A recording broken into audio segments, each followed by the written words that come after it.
और भाई लोग कैसे हो आप सब लोग मेरे यार। तो जैसा कि पिछले एपिसोड में हम सभी लोगों ने देखा था कि बोचू और लिवलेई लॉन्गसान के कहने पर ओजियांग घाट के लिए निकल गया था और वहां पर लॉन्गसान लिवलेई को ट्रैप में फंसाने का प्लान बनाया था। तो अब हमें इस एपिसोड की शुरुआत में दिखाया जाता है कि वो दोनों ओजियांग घाट पर पहुंच जाता है और तभी वहां पर सिक्योरिटी सेक्शन का मैनेजर फैंग हंग अपने बहुत सारे गार्ड के साथ आकर उन दोनों को रोकते हुए बोलता है, ये ओजियांग घाट का एक हाई एंड क्लब हाउस है, यहाँ पर तुम्हारे जैसे लोगों का एंट्री करने का परमिशन बिल्कुल भी नहीं है। लिवलेई बोलता है, अरे तुम तो फैंग हैंग हो, मैं यहाँ पर किसी जरूरी काम से आया हूँ। फैंग हैंग बोलता है, ब्रदर ले, मेरे लिए इसे मुश्किल मत बनाओ, तुम्हें यहाँ के रूल्स के बारे में तो पता ही है। अगर तुम्हें अंदर जाना है तो फिर पहले अपना VIP सर्टिफिकेट दिखाओ या फिर कार्ड का अप्लाई करने के लिए 1 लाख युआन का डिपॉजिट करो। लिवलेई इस बात से काफी ज्यादा गुस्सा हो जाता है और गुस्से के साथ बोलता है, फैंग हैंग आखिरकार तुम्हारे कहने का क्या मतलब है? क्या तुम यहाँ पर मेरे साथ कोई मजाक कर रहे हो? फैंग हैंग बोलता है, यह बिजनेस है, लेकिन पर्सनली मैं तुम्हें 10% का ऑफर दे सकता हूँ। बोचू आके आकर गुस्से से चिल्लाते हुए बोलता है, फैंग हैंग एक भेड़िए की तरह एक्ट मत करो। जब तुम्हारे पैरों पर चोट लगा था तब ब्रदर लेई ने तुम्हें फ्री में मेडिसिन दिया था।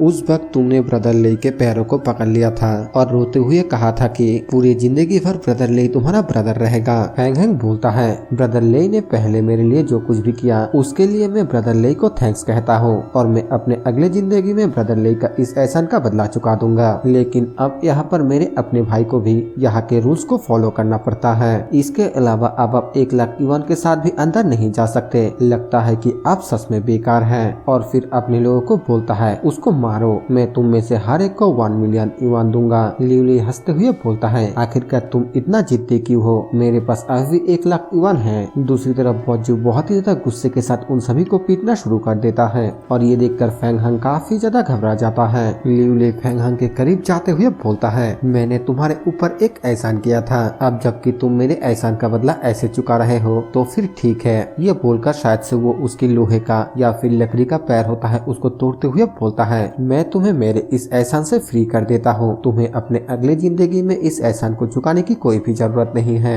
इसके बाद लिवलेई यहाँ से जाते हुए बोलता है, जू चैंग ये दुनिया कितना ज्यादा मतलबी है। बोचू बोलता है, ब्रदर लेई अगर तुम हमेशा नदी के किनारे से चलोगे तो फिर कभी तुम्हारा मुलाकात एक कुत्ते से नहीं होगा। इसके बाद हमें उस क्लब हाउस के अंदर का सीन दिखाया जाता है जहाँ पर कि लॉन्गसान और लॉन्गकियान एक सोफे में बैठा हुआ था। लॉन्गकियान लिवलेई को देखकर हंसते हुए बोलता है, लिवलेई मैंने बहुत बार तुम्हारा नाम सुना है, थॉट मास्टर हमेशा ही तुम्हारा नाम लेता है, मुझे अपने आप को इंट्रोड्यूस करवाने दो, मैं लॉन्गकियान हूँ, लॉन्गकियान रियल एस्टेट कमर्शियल अफेयर्स का वाइस प्रेसिडेंट। लिवलेई उससे पूछता है, आखिरकार मिस्टर चैन कहाँ पर है? लॉन्गकियान बोलता है, मिस्टर चैन वो इम्पोर्टेंट नहीं है, आज यहाँ पर तुम्हें इनवाइट करने का मेन रीजन हमारे साथ कोऑपरेट करने के बारे में बात करना है। लिवलेई पूछता है, आखिरकार मैं तुम्हारे साथ किस तरह की कोऑपरेशन के बारे में बात कर सकता हूँ? वो एक कॉन्ट्रैक्ट पेपर को आगे करते हुए बोलता है, थॉट मास्टर ने कहा अगर तुम इस कॉन्ट्रैक्ट पर साइन कर देते हो तो फिर लिव शियू कभी तुम्हारा पीछा नहीं करेगा और हम शेंगलाई ग्रुप को वापस हासिल करने में तुम्हारी मदद भी कर सकते हैं। लिवलेई बोलता है, आखिरकार कंडीशन के बारे में क्या? लॉन्गकियान बोलता है, तुम्हें शेंगलाई ग्रुप के 95% शेयर मुझे देना होगा और बचा हुआ 5% तुम्हारे पूरे जिंदगी के लिए खाना और पानी का जुगाड़ हो जाएगा। लिवलेई बोलता है, क्या तुम्हारा रियल एस्टेट हमारे शेंगलाई ग्रुप के ऑपरेशन को समझता है? मैं शेन ग्रुप को वापस लेना चाहता हूँ, दूसरों के हाथों का पपेट नहीं बनना चाहता हूँ। लॉन्गकियान हंसते हुए बोलता है, दिन के उजाले में आखिरकार यंग मास्टर लेई सपने क्यों देख रहा है? हमें उसके पीछे वो स्पाइक वाला बंदा और दाजोंग को दिखाया जाता है जो कि उस दवा को पीकर बहुत ही ज्यादा ताकतवर बन चुका है और वो स्पाइक वाला बंदा बहुत ही ज्यादा गुस्से के साथ बोलता है, आखिरकार तुम्हारी हिम्मत कैसे हुई मास्टर कियांग के दया को इनकार करने की? तो फिर हम तुम्हें एक बहुत ही अच्छा सबक सिखाएंगे। ये बोलकर वो दोनों ही लिवलेई के ऊपर अटैक कर देता है और तभी बोचू लिवलेई को बचाने के लिए उसके आगे आ जाता है। हमें दिखाया जाता है कि बोचू को वो अटैक लगने ही वाला होता है कि तभी लिवलेई उसको खींचकर पीछे धकेल देता है और फिर अपने दोनों हाथों को आगे कर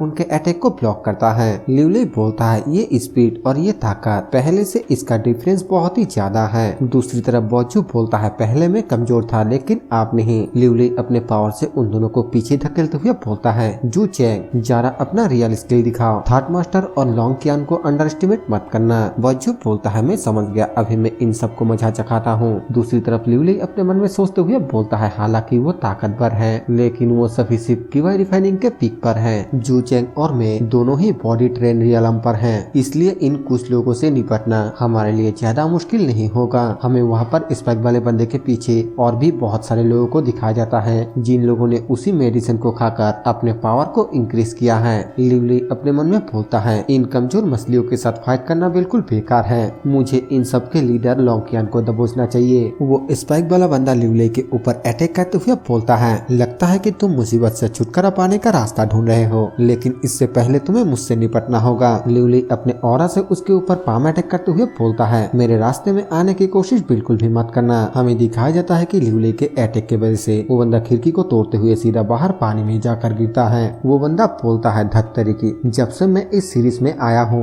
तब से मैं सिर्फ मार ही खा रहा हूँ, क्या राइटर ने मेरा नसीब इतना खराब लिखा। लॉन्गसन हैरानी के साथ बोलता है, आखिरकार ये किस तरह के पावर है। बॉजू बहुत ही ज्यादा खुश होते हुए बोलता है, ब्रदर ले अब मेरा देखो। लेकिन तभी हमें दिखाया जाता है कि लॉन्कियन बॉजू के पेट में बहुत ही जोर से अपने सर से अटैक कर देता है, जिस वजह से बॉजू उड़ता हुआ दूर पीछे जाकर गिरता है और उस जगह पर एक जोरदार धमाका होता है। दूसरी तरफ लिवली अपने ऑरा को देखता है और फिर लॉन्कियन के ऊपर अटैक करने के लिए उसकी तरफ भागता हुआ जाने लगता है। लॉन्कियन भी उसी तरह के स्पिरिचुअल ऑरा का इस्तेमाल करते हुआ लिवली के ऊपर अटैक कर देता है, जिस वजह से लिवली का कंधा जख्मी हो जाता है और उसके कंधे में से खून भी निकलने लगता है। लॉन्कियन लिवली का मजाक उड़ाते हुए बोलता है, लगता है कि तुम्हें इतने भी अच्छी तरीके से फाइटिंग स्किल के बारे में पता नहीं है, तुम बॉडी रिफाइनिंग के सिर्फ 3 या 4 लेवल पर हो, इसलिए अगर अभी तुम कॉन्ट्रैक्ट पर साइन नहीं किया तो फिर मुझे लगता है कि तुम एक बहुत ही अच्छी अपॉर्चुनिटी को खो दोगे। और तभी हमें दिखाया जाता है कि बॉजू भागता हुआ आने लगता है और रास्ते में आने वाले सभी लोगों को अपने सर से टकराता हुआ पीछे की ओर धकेलने लगता है।